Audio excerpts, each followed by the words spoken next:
Hello again. I'm surprised that so many people appear to be pleased at the recent budget announced in Britain.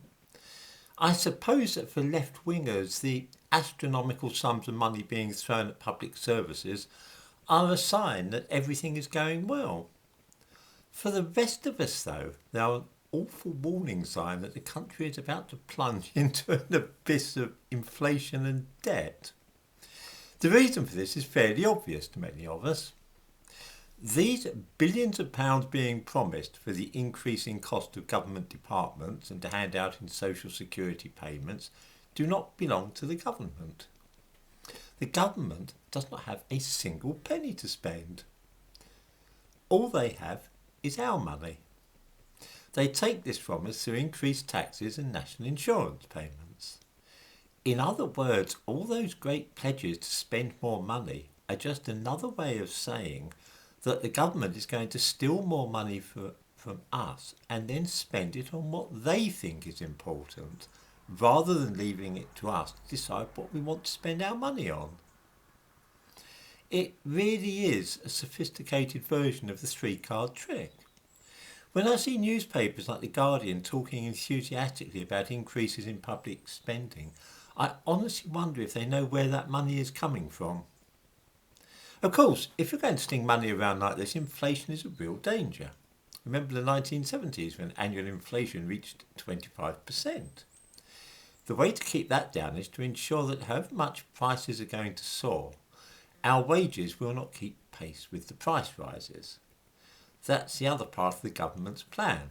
Now, set upon a course of action which will certainly rack up our gas and electricity bills and cause a rise in council tax and various foods, but the aim will be to stop our wages rising as well. Cunning, eh? So all that public expenditure will have the effect of making us poorer rather than better off. Of course, the real losers in this wonderful spending spree will be those who have spent their lives paying taxes and national insurance. The mugs.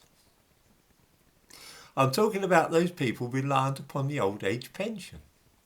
The government came to power in 2019 on a manifesto which made various promises.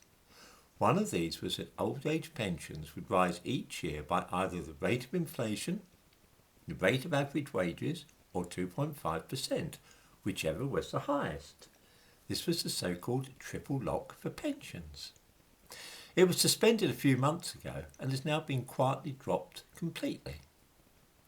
This will save the government £30 billion over the next 5 years. So when you see that spending on this or that government department will rise by £30 billion, you will know where the money has come from. It's been stolen from old age pensioners. Pensioners are going to suffer greatly from things like the rise in fuel bills, and this government is breaking a promise made to protect them from hardship. I ought to mention that I don't myself draw the old age pension, so I don't have a horse in that particular race. I still find it shocking that the most vulnerable part of the population can be lied to and betrayed in this way. The only reason for this spending spree is, of course, to try and make Johnson and his cronies look generous and more likely to give money away than the Labour Party would be. It is hoped that people will be so impressed that they will vote for Boris Johnson at the next election in a few years' time.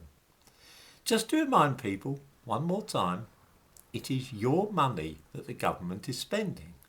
They are raising your taxes and national insurance contributions to take more of your money, and then they're chucking it around as though they are your favourite uncle. Don't be deceived.